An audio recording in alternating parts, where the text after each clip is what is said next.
The announcement crackled through the speakers like a death knell. Flight 847 to Portland has been canceled due to mechanical issues. All passengers, please see the gate agent for rebooking options. I stared at the departure board, watching my flight number flicker and disappear, replaced by the cold finality of "canceled" in red letters. Around me, the collective groan of 43 stranded passengers rose like a tide. Phones emerged from pockets, voices escalated. The gate agent, a woman who looked like she'd rather be anywhere else on Earth, braced herself behind the counter. I didn't move. Couldn't, really. My legs felt heavy, rooted to the industrial carpet of Gate B14. This was supposed to be simple. Fly home, attend my sister's engagement party, pretend everything was fine. Instead, I was stuck in Chicago O'Hare at 9:47 p.m. on a Thursday night in October with no hotel room. The agent had already informed the growing line that the city was booked solid due to some medical conference, and nowhere to go but deeper into the fluorescent purgatory of the terminal. The crowd thinned as people scattered to make calls, rebook flights, or search for miracle accommodations. I found myself alone at the gate, staring out the massive windows at the tarmac where planes sat like sleeping giants under sodium lights. Rain streaked the glass in lazy rivers. That's when I noticed him. He sat across from me, maybe 20 feet away, in one of those uncomfortable airport chairs that seemed designed to prevent anyone from getting too comfortable. Dark hair, slightly mussed, sharp jawline. Wearing a charcoal wool coat that looked expensive, though wrinkled now from travel. He had his phone in his hands, but he wasn't looking at it. Instead, he was staring out the same window I had been, his expression unreadable. There was something magnetic about his stillness. While everyone else had been rushing around in various states of panic or irritation, he had simply stayed. Like he was used to disappointment, like he expected it. I found myself studying the curve of his profile, the way the harsh terminal lighting caught the hollow beneath his cheekbone. He looked like someone running from something but too tired to keep going. As if sensing my attention, he turned his head. Our eyes met across the empty space between us. Neither of us looked away. It lasted maybe 5 seconds, long enough for something to shift in the air between us, long enough for me to notice that his eyes were dark, tired but alert, long enough for my pulse to quicken in a way that had nothing to do with the stress of canceled flights. Then his phone buzzed, breaking the spell. He glanced down at it, his expression tightening almost imperceptibly, and I forced myself to look away, heat creeping up my neck. Get it together, David. I pulled out my own phone, scrolling through emails I'd already read twice, trying to appear busy while hyper-aware of his presence 20 feet away. The terminal was emptying now. The next departure wasn't until 6 a.m., and most people had either found somewhere else to go or had settled in for the night in other parts of the airport. The overhead lights dimmed automatically to their night setting, casting everything in a softer, more intimate glow. I gathered my carry-on and messenger bag, figuring I should find a better spot to camp out for the night. Maybe somewhere with more comfortable seating, or at least access to power outlets. As I stood, I caught him watching me again. This time, when our eyes met, he offered a small, rueful smile. It was enough to stop me in my tracks. "Long night ahead," he said. His voice was lower than I'd expected, with just a hint of gravel that suggested he was as tired as he looked. "Seems that way," I replied, surprised by how steady my own voice sounded. "You stuck here too?" He nodded toward the departure board. "Flight to San Francisco, also canceled." "Portland," I offered, then immediately wondered why I was volunteering information to a stranger. There was something about him, though, something that made me want to keep talking.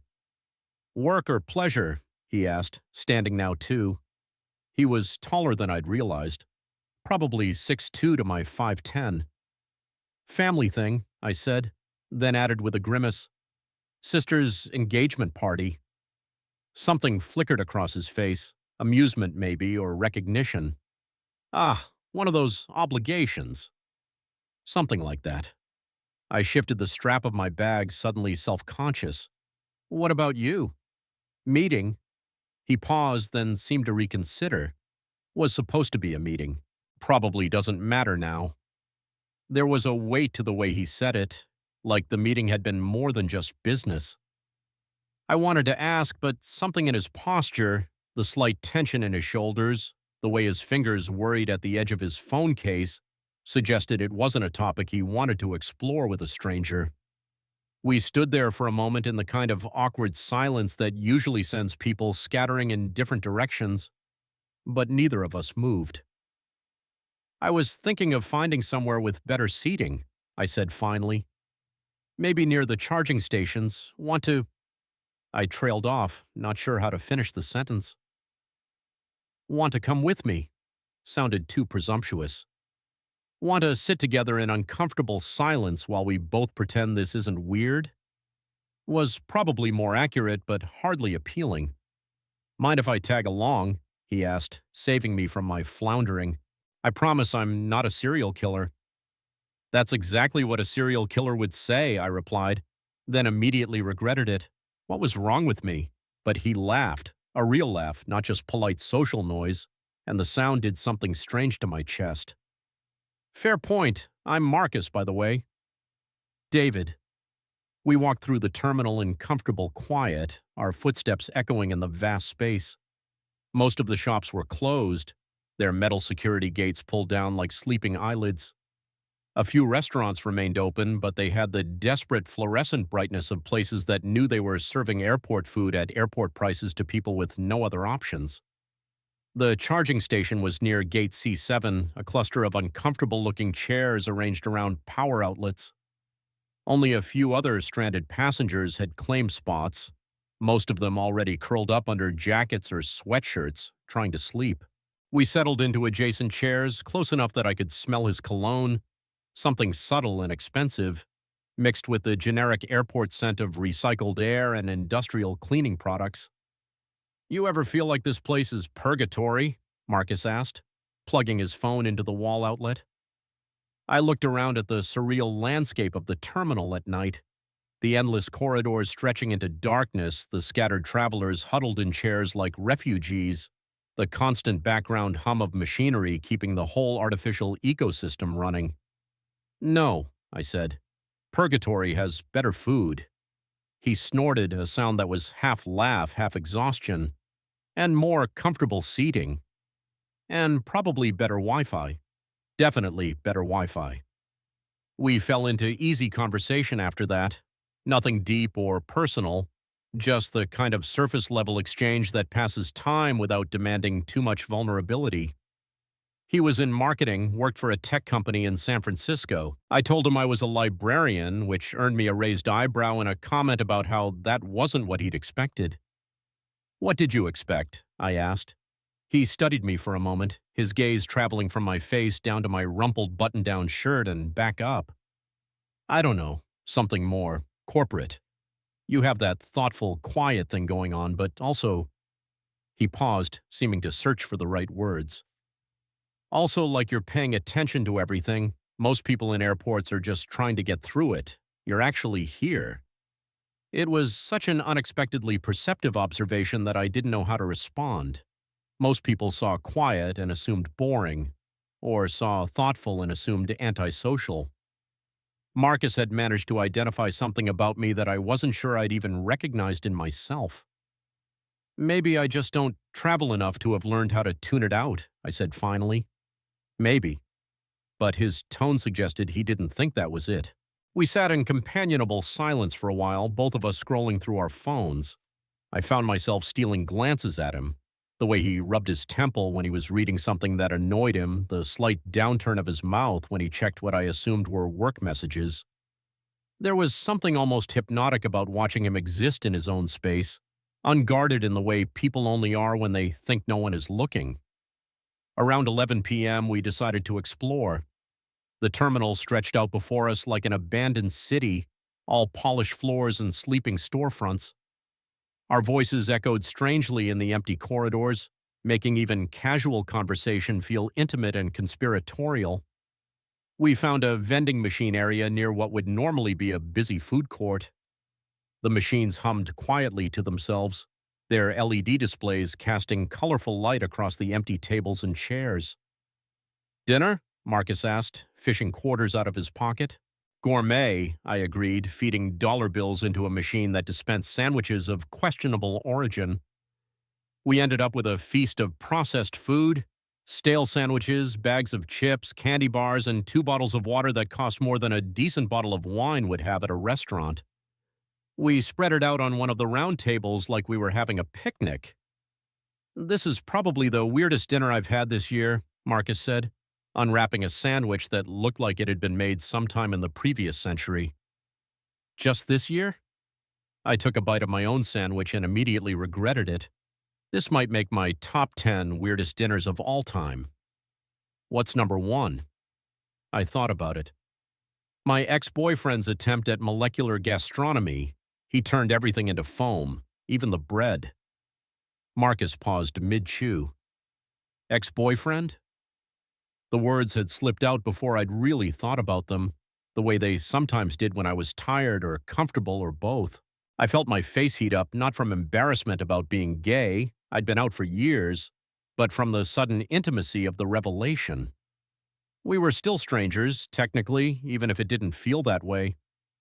"Yeah," I said, trying to keep my voice casual. "It was a whole thing. He got really into avant-garde cooking for about 6 months. Everything had to be deconstructed or reimagined or turned into some kind of gel. It was exhausting." Marcus's expression didn't change, but something in his posture relaxed slightly. "How long were you together?" 3 years. You? Ever have a boyfriend?" The question was carefully neutral, giving him room to deflect if he wanted to. "A few, nothing that lasted more than 8 months." He took another bite of his sandwich, made a face, and pushed it away. "I'm apparently not great at the whole relationship thing. Join the club." We talked about past relationships with a kind of easy candor that nighttime and shared misery seemed to facilitate. Nothing too deep or painful, just the surface stories. The exes who were obsessed with their jobs, the ones who couldn't handle commitment, the ones who seemed perfect on paper but left you feeling empty. "You ever wonder if maybe we're just not built for it?" Marcus asked around midnight, after we'd exhausted our supply of relationship war stories. "For what?" "The whole thing. Love, partnership, whatever you want to call it. Maybe some people are just meant to be alone." There was something raw in his voice, something that suggested this wasn't just philosophical musing. I studied his face in the artificial light, noting the tension around his eyes. "You sound like someone who's been hurt recently," I said quietly.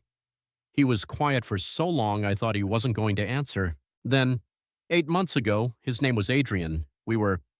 I thought we were building something real. Turned out he was building something real with someone else. "I'm sorry." "It's fine. I mean, it's not fine, but it's done." He crumpled up his sandwich wrapper with more force than necessary. "What about you? How long since the molecular gastronomy guy?" 2 years, and it wasn't the weird food that ended it. It was the fact that he wanted me to be someone I wasn't. More outgoing, more social, more... I gestured vaguely at myself. "Less this." "This is perfectly fine," Marcus said, and there was something in his tone that made me look at him more closely. "You don't even know me." "I know enough." The words hung between us, loaded with meaning I wasn't sure either of us was ready to examine too closely.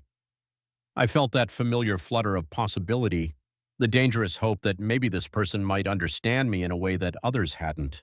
But we were strangers stranded in an airport. In 12 hours, we'd be on different planes, heading to different coasts, back to our separate lives. Whatever this was, this connection, this easy conversation, this growing awareness of each other, it had an expiration date built in. Maybe that made it safer. Or maybe it made it more precious. Around 1 a.m., we decided to find a more comfortable place to settle in for what remained of the night. The terminal had grown even quieter, if that was possible. Even the background hum of machinery seemed muted, as if the whole airport was holding its breath. We found a spot near one of the massive windows that looked out onto the tarmac. Someone had arranged a few chairs in a makeshift sitting area, and we claimed a corner where we could sit back to back against the window, our legs stretched out in front of us. The position put us in contact, just our shoulders and the backs of our heads touching through the thin barrier of the glass, but it felt more intimate than sitting face to face would have. I could feel the warmth of him through my shirt, could sense the rise and fall of his breathing. "You headed somewhere important?" he asked into the quiet. I thought about my sister's engagement party, about the family obligations and expectations waiting for me in Portland, about how I'd been dreading it for weeks, not because I wasn't happy for Sarah, but because family gatherings always felt like performances I wasn't quite good enough to pull off. "Not anymore," I said. I felt him nod against the window. "Yeah, me too." We sat in comfortable silence, watching the occasional ground crew vehicle move across the empty tarmac. The rain had stopped, but the pavement still gleamed wetly under the lights. Planes sat in neat rows like sleeping birds, waiting for morning. "This is surreal," I said eventually. "What is?" "This, all of it. Being stuck here, talking to you." I trailed off, not sure how to articulate the feeling that time had somehow stopped, that we'd fallen through a crack in the regular world into something else entirely. "Like we're the only two people left in the world," Marcus said softly. "Exactly." I could feel the steady rhythm of his breathing against my back, could smell the fading scent of his cologne mixed with coffee and the generic cleanness of airport air. There was something hypnotic about it, something that made me want to close my eyes and just exist in this strange pocket of time and space. "David?" "Yeah?" "Can I ask you something?" "Sure." "Do you ever feel like you're waiting for your life to start? Like you're stuck in this holding pattern and you keep thinking that something's going to happen to shake you out of it, but it never does?" The question hit closer to home than I wanted to admit. "Yeah. Actually, yeah, I do. I've been feeling like that for months. Maybe longer. Like I'm just going through the motions, checking off boxes, but not really living." I understood exactly what he meant. It was the feeling I'd had driving to the airport that morning, the sense that I was sleepwalking through my own existence. Work, home, sleep, repeat. Occasional dates that went nowhere. Family obligations that felt more like performances than genuine connections. "Maybe that's what this is," I said. "The thing that shakes you out of it. Being stranded in an airport? Meeting someone who understands what you mean when you say you're waiting for your life to start." I felt him go still against my back. For a moment, I wondered if I'd said too much, pushed too hard into territory that was too intimate for two strangers sharing an uncomfortable night in public space. Then he laughed softly. "You might be right." Around 2 a.m., we decided to walk again. The terminal stretched endlessly in both directions, empty corridors leading to empty gates. Our footsteps echoed in the cavernous space, creating a rhythm that felt almost musical. We found ourselves in a section of the airport I hadn't seen before, where the ceilings were higher and the windows larger.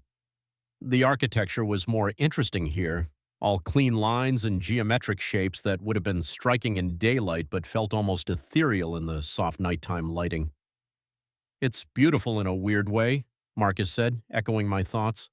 "Like a cathedral, if cathedrals were designed by people who really wanted you to buy overpriced coffee."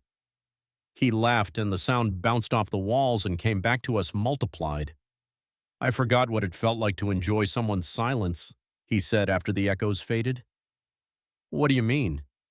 "Most people, when they're quiet, it feels like they're waiting for something.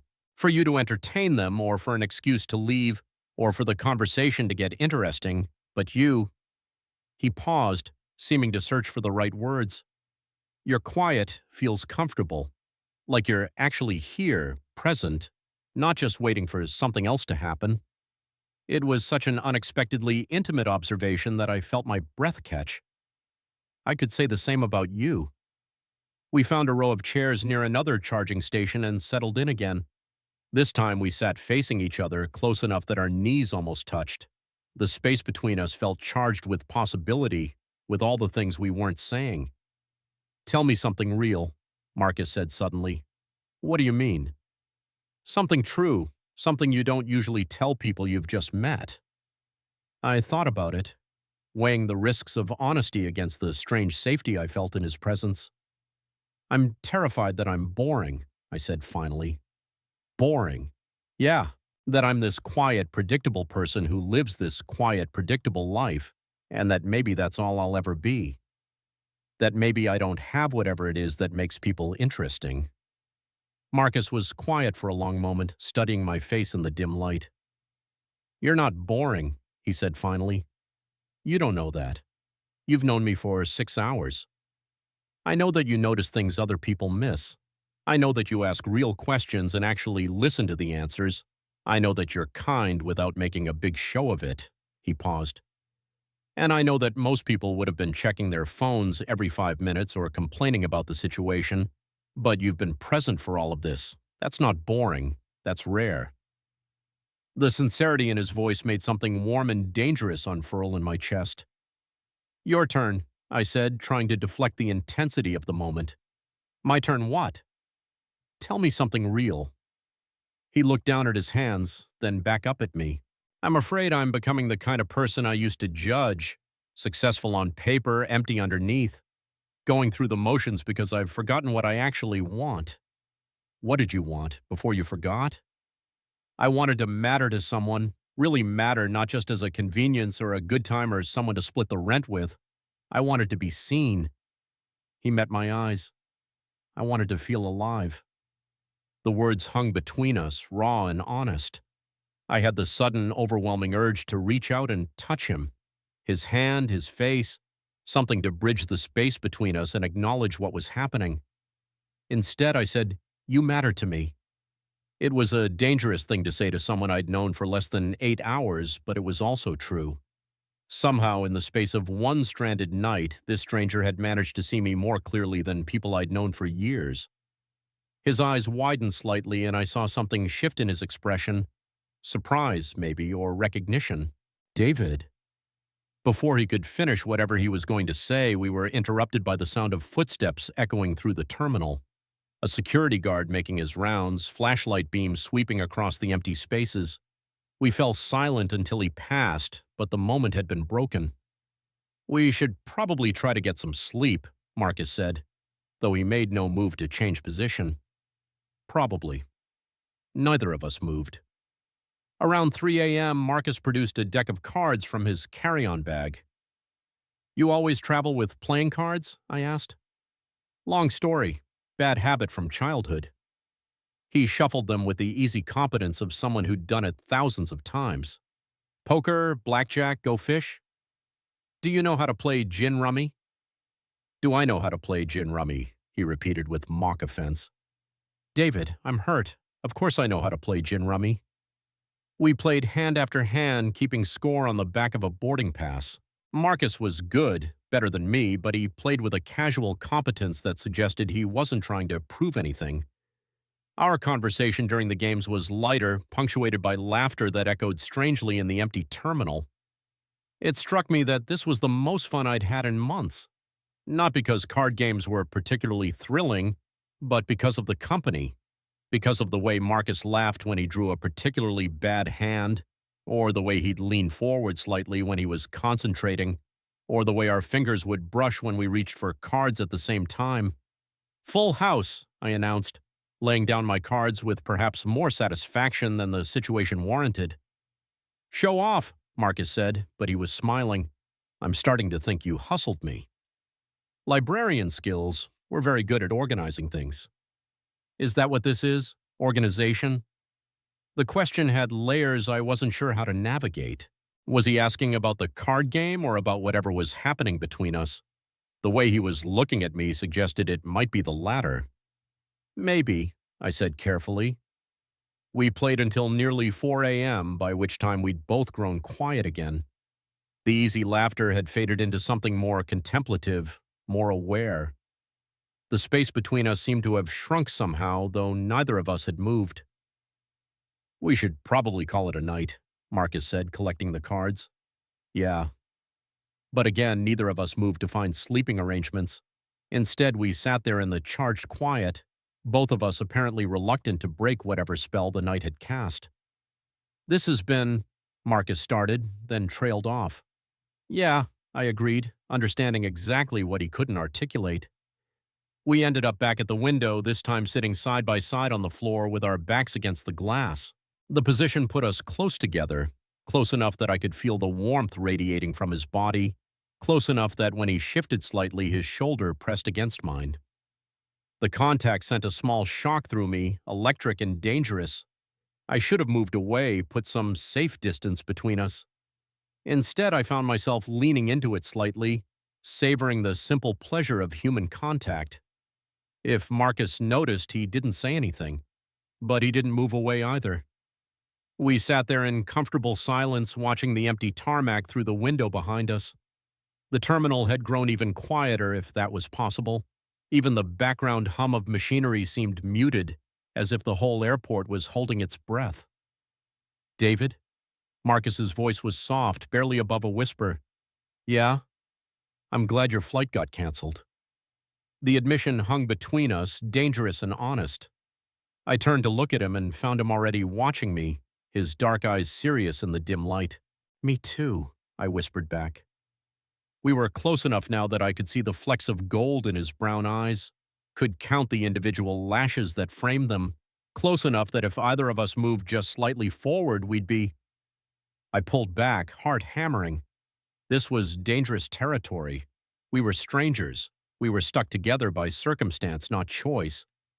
In a few hours, we'd be on different planes, heading to different lives, and whatever this was would be over. But the attraction was undeniable.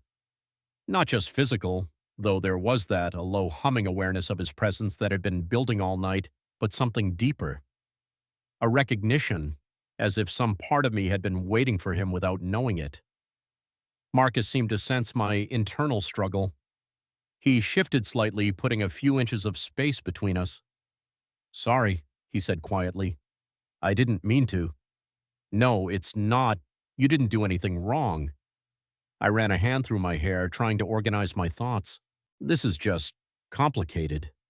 Because we're strangers? Because we're strangers who won't be strangers much longer, but who also won't see each other after tomorrow." Marcus nodded slowly.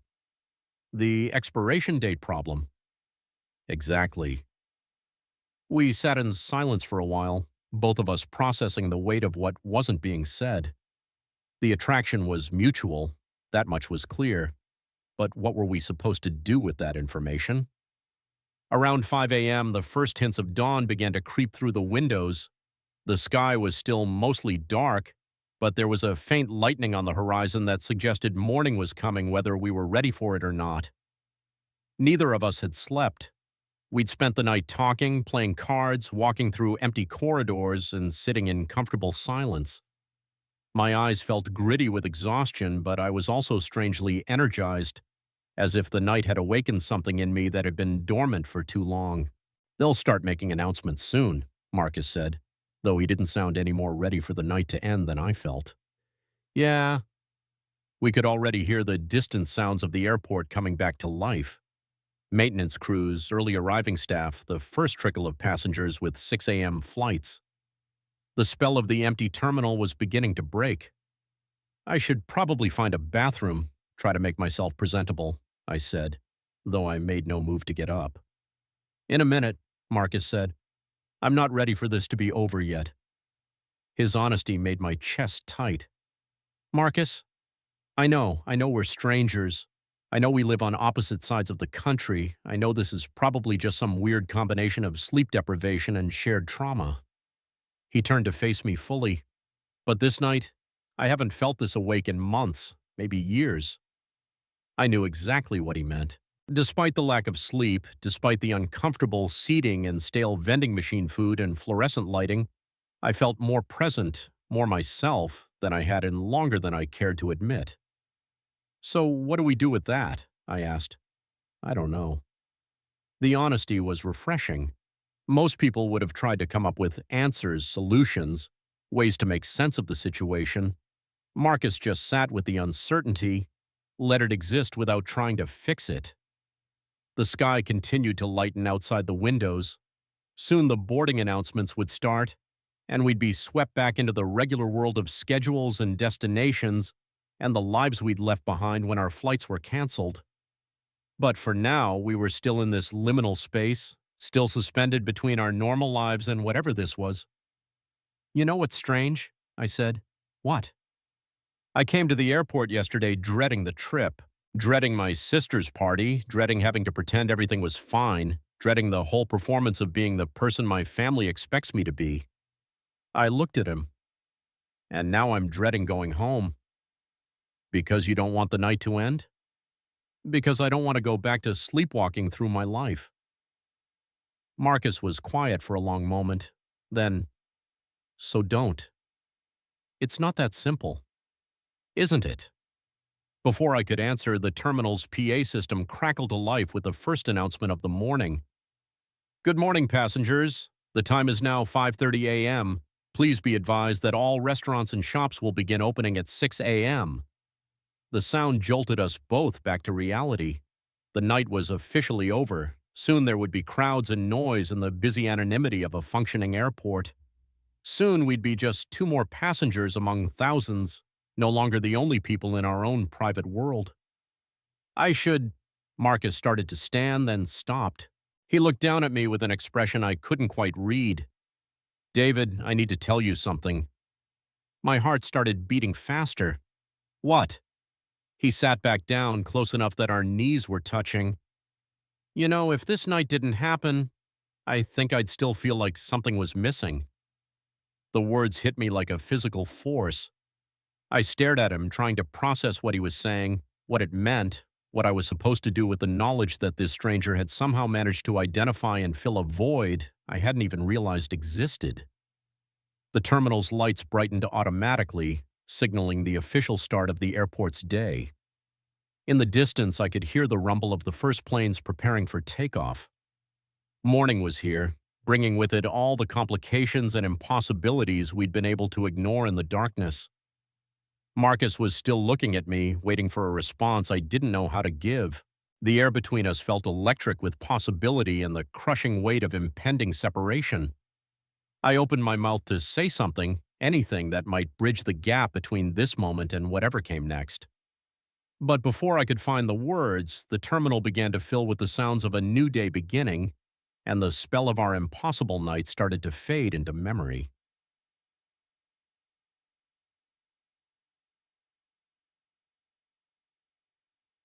Part 2. I didn't know what to say, boy. The words hung in the air between us. If this night didn't happen, I'd still feel like something was missing, and I felt the weight of them settling into my chest like stones. Marcus was looking at me with those dark eyes, waiting for a response that felt too big for my throat, too complicated for the growing light of morning, so I didn't say anything at all. Instead, I reached out, slowly, carefully, as if he might startle and disappear, and let my fingers brush against his hand where it rested on his knee. The contact was electric, sending a shock up my arm that had nothing to do with static and everything to do with the way his breath caught at the touch. We sat there like that, my fingertips barely grazing his knuckles, watching as the terminal began its slow transformation back into the functional space we'd found the night before. Maintenance crews wheeled their carts past us. Gate agents arrived with their rolling bags and tired faces. The first early passengers wandered through with their coffee cups and boarding passes, looking like aliens from a world we'd temporarily forgotten existed. It wasn't a dream, I said quietly, more to myself than to him. But I kept thinking if I blinked too hard, you'd disappear. Marcus turned his hand palm up, letting our fingers intertwine properly. His skin was warm, slightly rough at the fingertips, real. I'm still here. For now. The words came out more bitter than I'd intended. Marcus squeezed my hand gently. Hey, he said softly, we still have a few hours. I wanted to ask what we were supposed to do with those hours, make plans, exchange numbers, pretend that whatever this was could survive the transition back to our separate lives. But the questions felt too dangerous, too likely to shatter whatever fragile thing we'd built in the darkness. Around us, the airport continued its resurrection. The food court began opening, filling the air with the smell of fresh coffee and microwave breakfast sandwiches. The departure boards flickered to life with new flight information. Slowly, reluctantly, we untangled ourselves and stood up. Coffee? Marcus asked, and I nodded, grateful for the excuse to move, to do something normal while my heart tried to figure out what it was feeling. The food court was a different world from the empty terminal we'd wandered through just hours before. Fluorescent lights blazed overhead, reflecting off polished surfaces and chrome fixtures. The sounds of espresso machines and cash registers created a soundtrack of normalcy that felt almost aggressive after the cathedral quiet of the night. We found a table in the corner as far from the growing crowd as possible and sat across from each other with our terrible airport coffee and stale pastries. In the harsh morning light, Marcus looked different, more human maybe, but also more vulnerable. I could see the exhaustion around his eyes, the way his expensive shirt was wrinkled from our night on airport furniture. "This is surreal," he said, echoing my thoughts from the night before. "What is?" "Sitting here like normal people having normal coffee, pretending we didn't just spend 12 hours in some kind of—" He paused, searching for the right word. "Some kind of temporal bubble." I knew exactly what he meant. The other passengers around us were living in regular time, checking their phones and boarding passes, focused on destinations and schedules. But we were still operating on airport time, that strange, suspended state where normal rules didn't apply. What if this was the only time we ever felt understood? I asked, the question spilling out before I could stop it. Marcus went very still. "What do you mean?" "I mean," I struggled to articulate the fear that had been growing in my chest since the first announcement. What if this was it? What if we go back to our regular lives and realize that this feeling, this connection, was just circumstance? Sleep deprivation and shared misery and the weirdness of being stuck together? Do you think that's what it was? I looked at him across the small table, at the way he was holding his coffee cup like it might anchor him to the moment, at the careful attention he was paying to my words. "No," I said quietly, "but I'm terrified that when we get on our planes, we'll convince ourselves it was." Marcus set down his cup and leaned forward slightly. "David, can I tell you something?" I nodded. "I don't usually do this. I don't usually—" He paused, seeming to gather his courage. "I don't usually feel like this. Like I could talk to someone for hours and still want to know more. Like they see something in me that I'd forgotten was there." His words made my chest tight. "Marcus, I know we're strangers. I know this is crazy, but last night felt more real than anything I've experienced in months." Before I could respond, he reached across the table and brushed his fingers against mine. The contact was brief, barely there, but it sent the same electric shock through me that I'd felt when we'd held hands by the window. "I need you to know that," he continued, his voice low enough that only I could hear it. "Whatever happens next, I need you to know that this mattered." The breakfast crowd was growing around us, filling the food court with the noise and energy of people with places to be. Flight announcements echoed through the terminal, reminding us that the airport's purpose was movement, departure, the constant flow of people through space. We finished our coffee in relative silence, both of us aware that each passing minute brought us closer to the moment when we'd have to decide what came next. I found myself memorizing details, the way Marcus tapped his fingers against his cup when he was thinking, the slight scar above his left eyebrow, the way he listened with his whole body when I spoke. Around 7 a.m., we walked back through the terminal to check the departure boards. My flight to Portland was scheduled to depart at 8:45. His flight to San Francisco was at 9:30. Less than 2 hours until I'd be gone, less than 3 until he would be too. "Different terminals," Marcus observed, looking at our gate assignments. "Yeah." We stood there in front of the departure board, letting the reality of logistics sink in. Terminal B for me, Terminal C for him. Security checkpoints, boarding procedures, the machinery of air travel that would carry us back to our separate lives. "I should probably—" I started, then stopped. "I should probably what? Go to my gate? Get ready to board? Pretend that the last 12 hours hadn't fundamentally shifted something inside me?" "Yeah," Marcus said, understanding without explanation. "Me too." But neither of us moved. The terminal around us continued to fill with travelers, business people with their rolling bags and urgent phone calls, Families herding children toward departure gates, couples saying goodbye with the casual ease of people who knew they'd see each other again soon. We weren't any of those things. We were something undefined, something that didn't fit into the airport's neat categories of passenger types and relationship dynamics. "Walk with me?" I asked. "Of course." We made our way slowly through the terminal, taking the long route toward the security checkpoint that would separate us. Our pace was deliberately measured as if we could stretch time by moving carefully through it. "What will you tell people?" Marcus asked as we passed a newsstand. "About last night?" I thought about it. "That my flight was canceled and I slept in the airport. You?" "Same. But that's not really what happened, is it?" "No," he said quietly. "It's not." We reached the security checkpoint sooner than I wanted to. Beyond the barriers, passengers were removing shoes and laptops, submitting to the familiar rituals of air travel. Normal people doing normal things, unaware that just a few yards away, two strangers were trying to figure out how to say goodbye to something they couldn't even name. "This is it, I guess," I said, though I made no move toward the security line. "I guess so." We stood there in the growing crowd, invisible to everyone except each other. I wanted to say something profound, something that would capture what the night had meant, but the words felt inadequate. "No promises, right?" Marcus said finally, his voice carefully neutral. The phrase hit me like a physical blow. Of course, no promises. We lived on opposite sides of the country. We had jobs, lives, obligations that had nothing to do with airport encounters with beautiful strangers. Whatever this was, it couldn't survive the transition back to reality. "No," I agreed, though the word felt like swallowing glass. "But I'll still look for you in every crowd."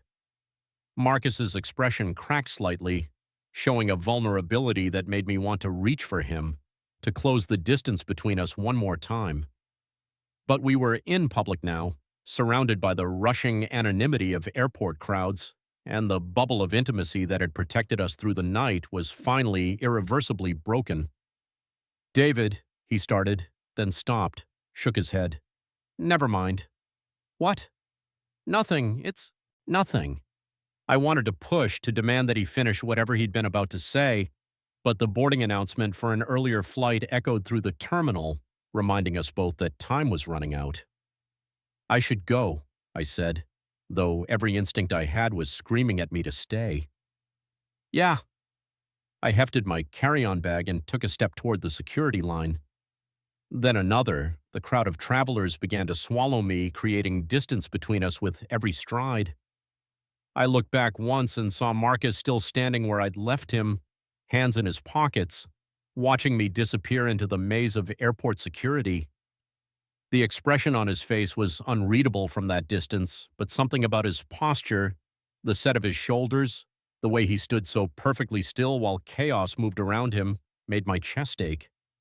The security line moved quickly. I showed my ID, removed my shoes, sent my bag through the scanner. The TSA agent wished me a good flight with the practiced efficiency of someone who said those words hundreds of times a day.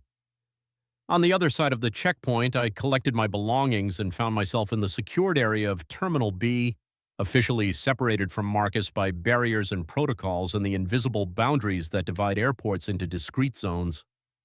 My gate was at the far end of the terminal, a 15-minute walk through duty-free shops and restaurant chains. I walked slowly, still hoping to stretch time, to delay the moment when I'd be sitting in a departure lounge waiting for a flight that would carry me away from the most significant 12 hours I'd had in years. The gate area was already crowded with Portland-bound passengers, business travelers typing on laptops, families with restless children, college students with oversized backpacks. I found an empty seat and sat down, checking my phone for the first time in hours. 17 missed calls from my sister. 12 text messages asking where I was, if I was okay, if I was still coming to the engagement party. The regular world demanding my attention, pulling me back into the life I'd temporarily forgotten. I typed a quick response. "Flight was canceled, rebooked on morning flight. Will be there this afternoon." Simple, efficient, true in the most basic sense, but it didn't capture anything that actually mattered. The boarding announcement came at 8:15. We are now beginning pre-boarding for Flight 847 to Portland. Passengers requiring special assistance, those traveling with small children, and our premium members may now board. I watched the line form, knowing I'd be in it soon. Zone 3, middle seat, 3.5 hours in the air, and then back to my regular life. Back to my job at the library, my quiet apartment, my carefully ordered existence that suddenly felt impossibly small. Around me, passengers gathered their belongings and prepared to board. I should have been doing the same thing, checking my boarding pass, organizing my carry-on bag, getting ready to find my seat and settle in for the flight. Instead, I found myself thinking about Marcus, wondering if his flight was boarding yet, if he was having the same strange sensation of displacement, as if he were watching his life from the outside, wondering if he was thinking about me. Zone 3, you may now board, the gate agent announced. I stood up, joining the line with my boarding pass in hand, but something felt wrong. With every step toward the boarding bridge, I felt like I was walking away from something important, something I might never find again. The line moved forward. The passenger in front of me handed over her boarding pass and disappeared down the jet bridge. My turn was coming. In 30 seconds, maybe less, I'd be on the plane, and whatever had happened between Marcus and me would officially be over. 20 seconds, 15, 10. I stepped up to the podium, boarding pass extended toward the gate agent. "Good morning," she said with professional cheerfulness. "Traveling to Portland today?" "Yes," I said, though the word felt strange in my mouth. She scanned my boarding pass, and the machine beeped its approval. "You're all set. Have a wonderful flight." I took the pass back and walked toward the jet bridge, joining the slow-moving line of passengers making their way onto the plane. Behind me, I could hear the gate agent calling for the next passenger. The jet bridge was one of those windowless corridors that exist purely for function, connecting the terminal to the aircraft with no concession to aesthetics or comfort. Fluorescent lighting, industrial carpeting, the constant hum of ventilation systems. A transitional space designed to be forgotten as soon as you pass through it. I found my seat, 12E, middle seat just as I'd feared, and stowed my carry-on bag in the overhead compartment. The passengers around me were settling in with the practiced efficiency of frequent travelers, arranging their belongings, checking their phones one last time before takeoff. I buckled my seatbelt and tried to focus on the safety demonstration, but my mind kept drifting back to the night before, to sitting by the window with Marcus, playing cards at 3 a.m., the way he'd looked at me when he said he'd still feel like something was missing. The plane pushed back from the gate right on schedule. Through the small window to my left, I could see the terminal growing smaller as we taxied toward the runway. Somewhere in there, Marcus was probably boarding his own flight, going through the same rituals of departure. The engine spooled up for takeoff, that familiar building whine that always made my stomach tighten slightly. In a few minutes, we'd be airborne, and Chicago would be a landscape 30,000 feet below us, reduced to geometric patterns of roads and buildings. I closed my eyes as the plane accelerated down the runway, feeling the familiar sensation of being pressed back into my seat as we lifted off. When I opened them again, we were climbing through low clouds, the city already distant and abstract beneath us. It was over. Whatever had happened between Marcus and me was officially in the past tense now, a story I'd tell myself sometimes when I needed to remember what it felt like to connect with another human being on a level that transcended the usual social scripts. The flight attendant came by with the beverage cart, and I ordered coffee I didn't really want, just to have something to do with my hands. The businessman next to me was already deep into his laptop, typing emails with the focused intensity of someone who lived permanently in fast time. I sipped my terrible airline coffee and tried to imagine explaining the night to someone. My sister, maybe, or my friend Jake, or any of the people in my regular life who knew me as David the librarian, David the quiet one, David who dated occasionally but never seemed to find anyone who stuck. How would I even begin? I met someone at the airport. We spent the night talking. Nothing happened, but everything changed. It sounded trivial when I put it like that, insufficient, like trying to describe a symphony by listing the notes. But it wasn't trivial. Sitting there at 30,000 feet, watching clouds drift past the tiny window, I could still feel the echo of whatever had passed between us. The recognition, the easy conversation, the sense that I'd been seen and understood in a way that was both new and deeply familiar. Maybe that was enough. Maybe some connections weren't meant to last beyond their moment, weren't meant to survive the transition back to regular time and regular life. Maybe the beauty of what had happened was precisely its temporariness, a perfect night that would remain perfect because it couldn't be tested against the mundane realities of geography and schedules and the thousand small compromises that turn strangers into acquaintances into something more complicated. The plane leveled off and the seatbelt sign dinged off. Around me, passengers began moving about the cabin, stretching their legs, retrieving laptops from carry-on bags, settling into the familiar rhythm of a cross-country flight. I leaned back in my seat and closed my eyes again, letting myself remember the way Marcus had looked in the soft light of the terminal at 3 a.m., the way his laugh had echoed in the empty corridors, the way he'd said my name like it meant something, 3 hours and 20 minutes to Portland. Then a rental car, a drive to my sister's house, a weekend of family obligations and celebration and the performance of being the person everyone expected me to be. Then back to Chicago, back to work, back to the quiet life I'd built for myself. But something had shifted. I could feel it in the way I sat in the airplane seat, in the way I looked at the other passengers, in the awareness that the world was full of people I hadn't met yet, stories I hadn't heard, connections I hadn't made. Marcus had said he'd felt like he was waiting for his life to start. I understood now what he meant, and I understood too that maybe the waiting was over. Not because I'd found the person I was supposed to spend my life with, though the possibility of that haunted me, but because I'd remembered what it felt like to be fully awake, fully present, fully myself with another human being. The flight attendant's voice came over the intercom. "Ladies and gentlemen, we're beginning our initial descent into Portland. Please return your seats to their upright position and ensure your seatbelts are securely fastened." Already, the flight had passed in what felt like minutes, lost in memory and contemplation. Outside the window, the landscape was changing from the flat geometry of the Midwest to the green hills and forests of the Pacific Northwest. My sister's world was down there somewhere, the engagement party and family obligations and all the reasons I'd been dreading this trip just 24 hours earlier. But the dread was gone now, replaced by something I couldn't quite name. Not excitement exactly, but a kind of openness, a willingness to see what happened next. The plane banked as we lined up for our approach to Portland International. Through the window, I could see the Columbia River winding through the landscape, the city spreading out along its banks. Real places, real life, waiting for me to step back into them.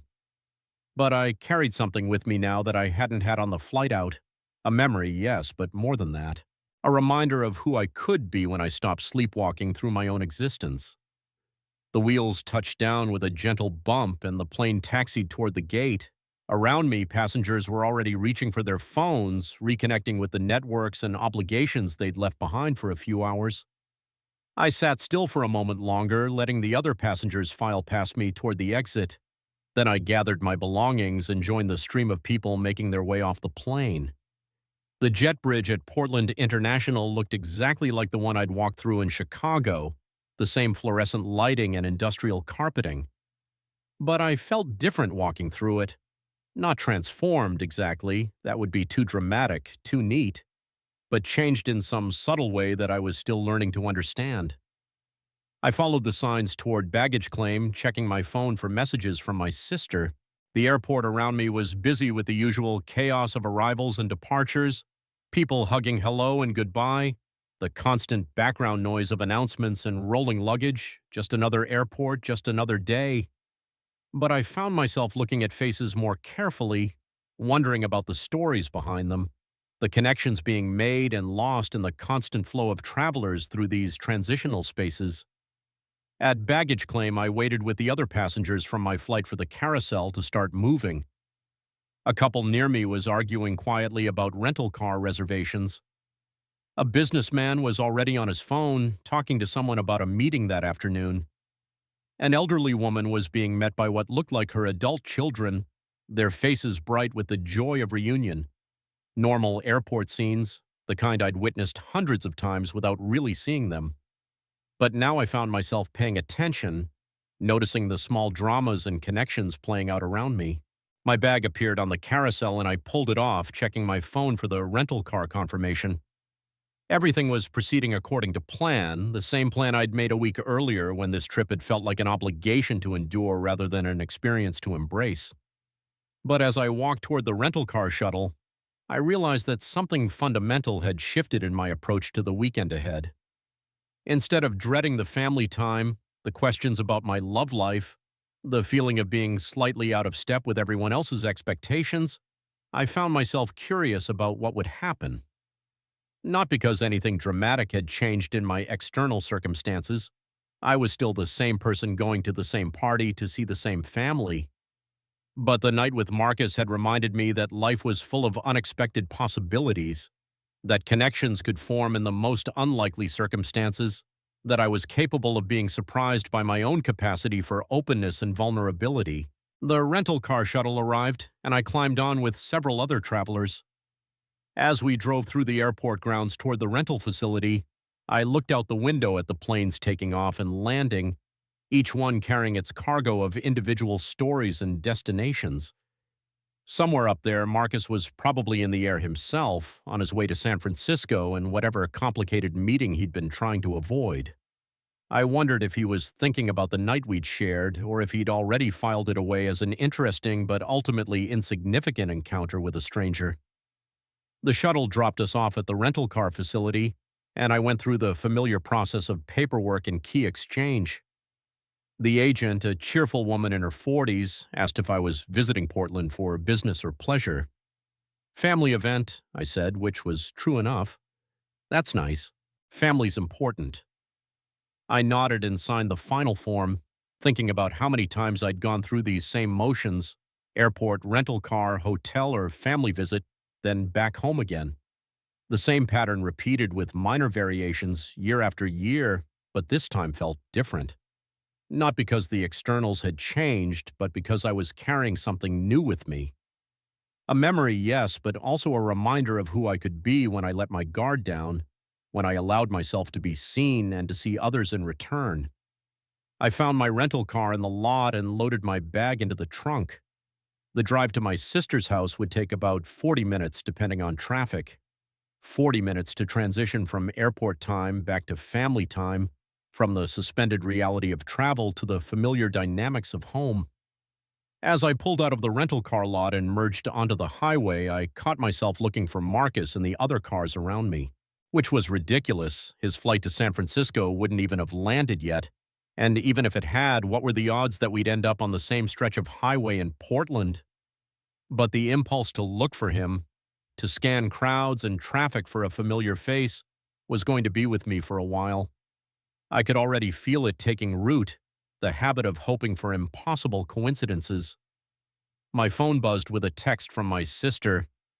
"Flight landed safely, can't wait to see you." I voice texted back while sitting at a red light.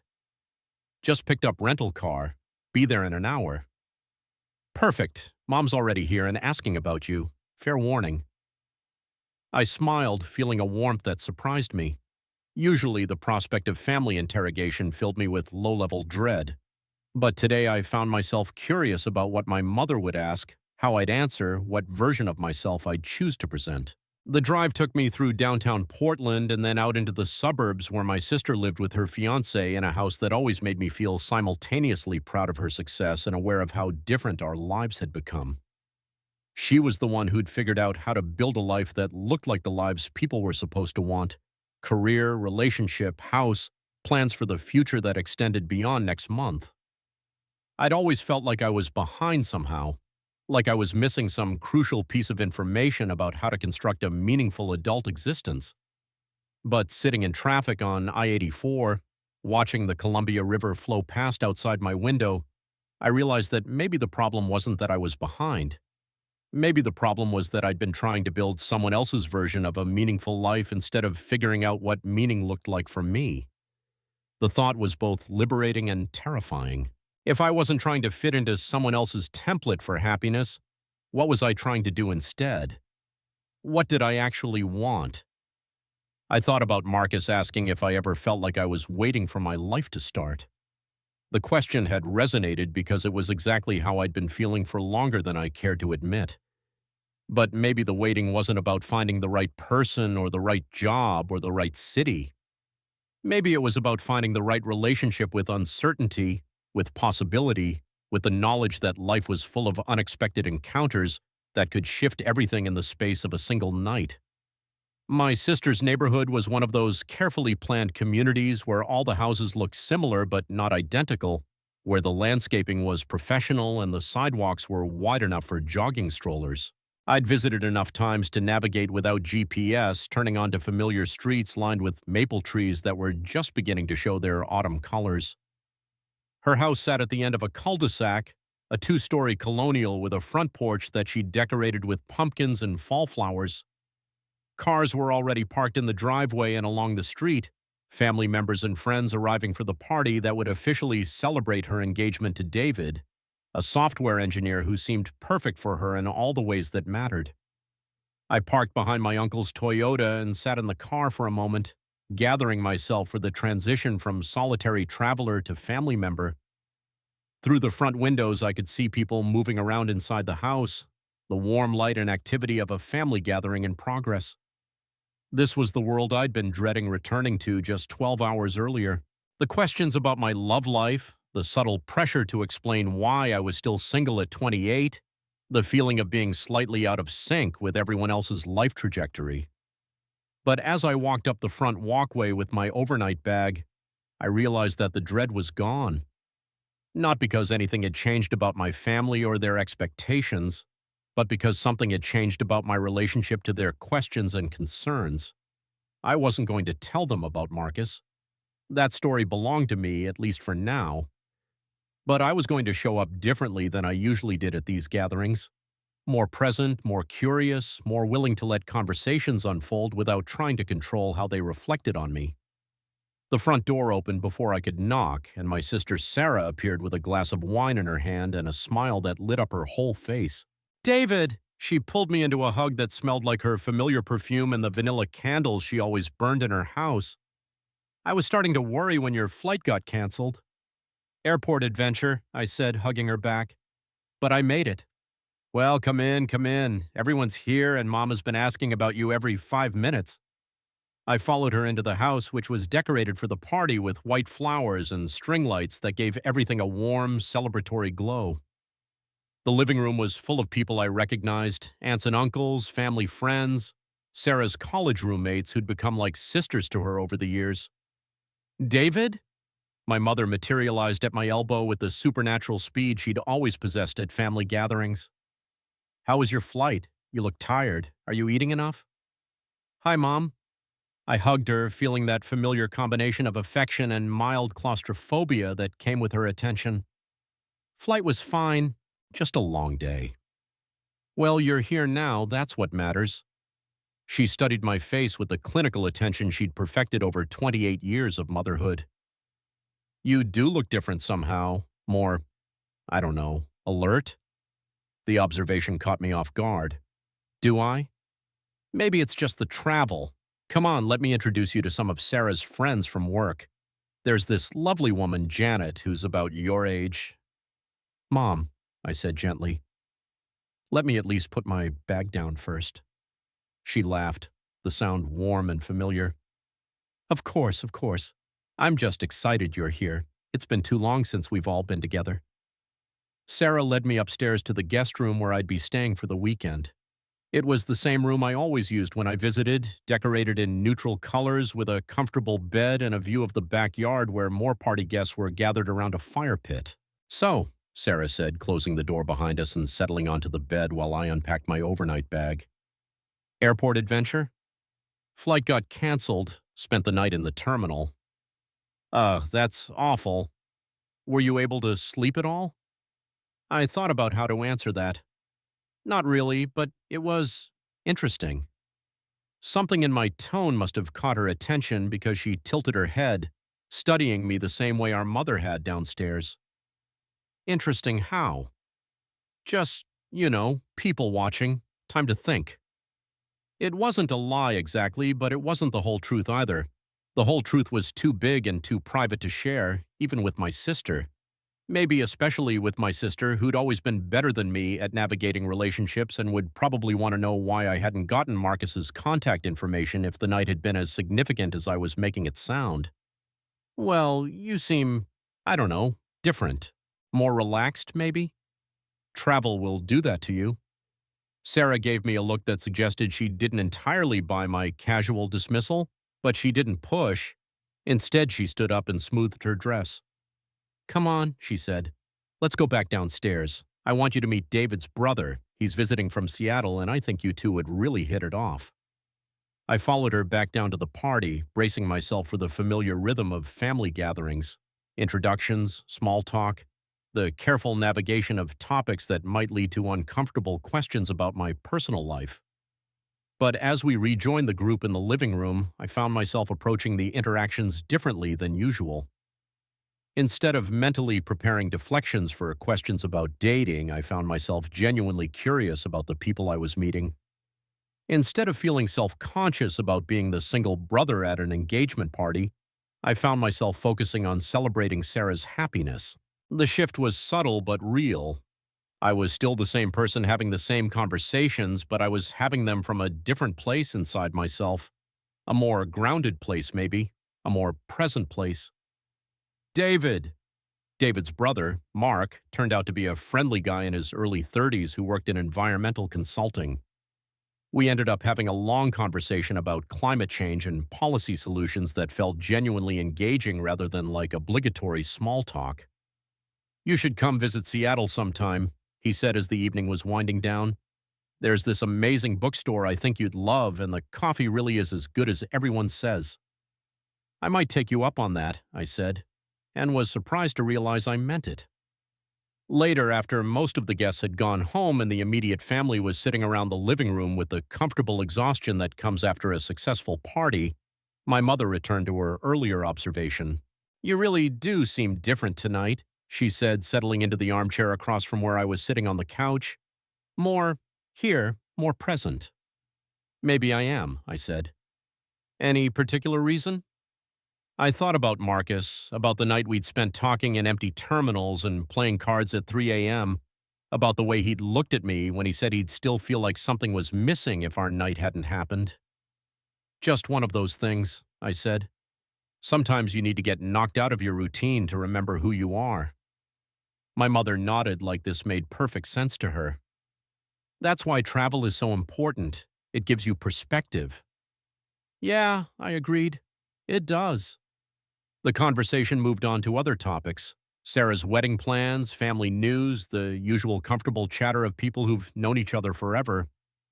But I found myself thinking about perspective, about the way a single night could shift your understanding of yourself and your possibilities. I went to bed that night in my sister's guest room feeling more settled than I had in months. Not because anything dramatic had changed in my external circumstances, but because something fundamental had shifted in my internal landscape. I felt more awake, more curious, more willing to see what happened next. As I lay in the dark listening to the unfamiliar sounds of Sarah's neighborhood, I thought about Marcus somewhere in San Francisco, probably in his own bed, possibly thinking about the same night I couldn't stop replaying in my memory. I wondered if he was feeling the same sense of displacement, the same difficulty transitioning back to regular life after our suspended time in the airport. I wondered if he was looking at his regular routines and relationships with the same new perspective that was making everything in my life feel slightly different. I wondered if I'd ever see him again. The thought should have been painful. After all, we hadn't exchanged contact information, had no way of finding each other if we wanted to. But instead of pain, I felt something closer to gratitude. Whatever happened next, whatever came of the night we'd shared, it had already given me something valuable. A reminder of who I could be when I stopped hiding behind familiar patterns and defenses. I fell asleep thinking about temporal bubbles and airport time, about the way strangers could become important to each other in the space of a few hours, about the courage it took to be truly present with another human being. The next morning, I woke early and walked downstairs to find Sarah in the kitchen, making coffee and humming softly to herself. She looked radiant in the morning light streaming through her windows, glowing with the happiness of someone who'd successfully celebrated an important milestone with the people she loved most. "Morning," she just said, looking up as I entered the kitchen. "Coffee? Please." She poured me a cup and we stood together at the kitchen island enjoying the quiet before the rest of the house woke up. "Last night was perfect," I said. "Really, you and David looked so happy." "We are happy." She smiled, then gave me that searching look I was becoming familiar with. "David, can I ask you something?" "Sure." "Are you happy?" The question caught me off guard with its directness. "Hey,